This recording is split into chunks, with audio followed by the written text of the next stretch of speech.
I had always dreamed of adventure, the kind that takes you off the beaten path, to places most people will never see. So, when I saw the ad online, it felt like fate. Expedition to the uncharted peaks, limited spots available. Apply now. It was perfect. I didn't even hesitate. The next thing I knew, I was standing at the foot of a massive, jagged mountain range in the middle of nowhere, surrounded by a group of strangers. The guide, a grizzled man named Jack, gave us a briefing. We were trekking into uncharted territory, no maps, no GPS, just the will to explore. It sounded exciting in theory, but now that I was here, a knot formed in my stomach. Something about this felt different. The first day went smoothly. The group was friendly enough, the weather was perfect, and the hike was challenging but nothing we couldn't handle. As night fell, we set up camp under a clear sky. I couldn't help but feel a thrill as I looked up at the stars, knowing we were in the middle of nowhere, far afar. By day 3, the landscape began to change. The lush greenery of the lower hills gave way to barren,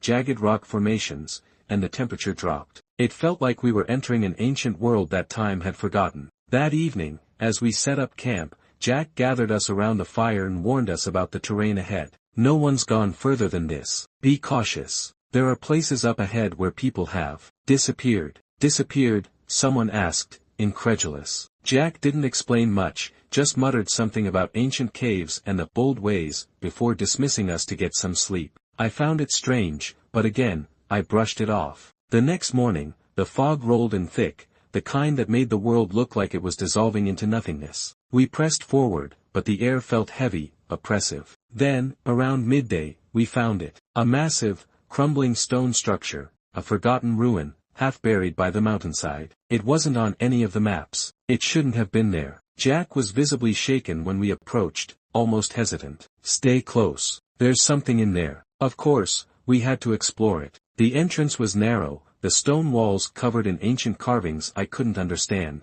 We stepped inside, our lanterns casting long shadows on the walls. The deeper we went, the more I felt like we were being pulled in. It was a strange sensation, almost like the ruin was alive, waiting for us. As we rounded a corner, I nearly stumbled upon a hidden staircase descending into an even darker section of the ruin. Jack stopped us. This is it. This is where the others went. I looked at him, confused. The others?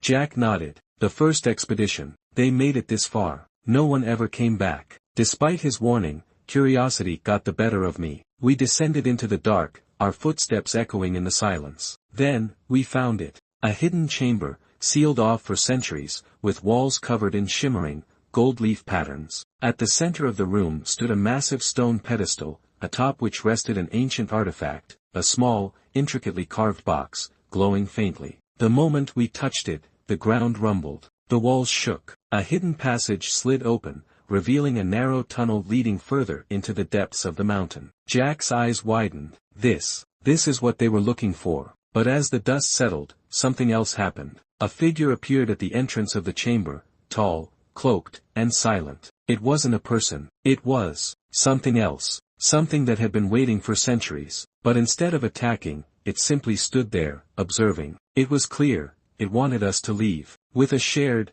unspoken decision, we backed away slowly, taking the artifact with us. We made our way back to the surface, the figure watching us until we were out of its sight. We returned to camp that night, the air feeling lighter, the mountain almost relieved. The next morning, we packed up and began the long journey back. It wasn't just the adventure I had hoped for. It was more. The mountain had given us a secret, a glimpse into a world that no one was meant to find. But we had found it, and we would never